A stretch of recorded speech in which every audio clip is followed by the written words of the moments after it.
I call the next speaker, Baroness Fox of Buckley. Firstly, thanks to the Noble Baroness Hanwy, for such clarity in raising some of the concerns that I have, because my enthusiasm for the domestic abuse bill is somewhat muted by what I consider to be a worrying trend coming from the government more broadly of using civil protection notices and protection orders to expand the coercive powers of the state and criminalising a greater range of behaviours without the bother of reaching the burden of proof of criminal law.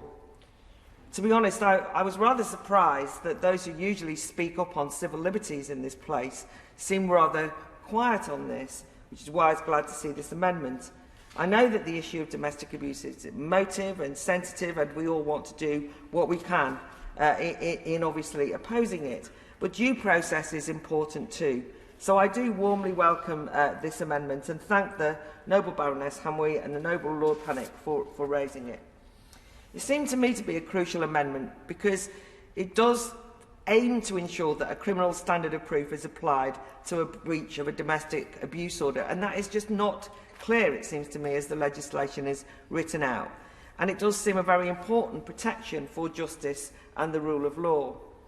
The danger of any hybridisation of civil and criminal instruments means that criminal penalties can be given out without satisfying a criminal burden of proof. And that means that someone can effectively be found guilty of a crime labelled as a proven abuser without a legal test or even legal representation. And that just feels far too subjective in the bill as it stands. Of course, I understand that breaches of orders must have consequences. They can't just be a piece of paper. They're not just there for show. But I think what the amendment seeks to clarify, and maybe just we need to clarify here, is when it says reasonable excuse for a breach in the legislation or beyond reasonable doubt, how is that judgment arrived at? It seems to me that it must be the role of the courts, but it's just not clear.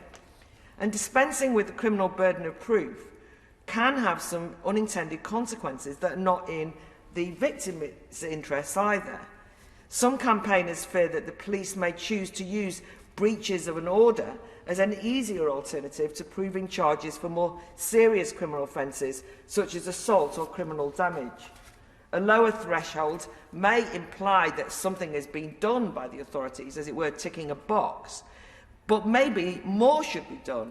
But if they go about choosing an easier tick-box solution without the nuisance of gathering evidence that can be tested, I think that's a bad outcome. So we must ensure that order breaches are not used as an alternative to pursuing criminal charges where appropriate.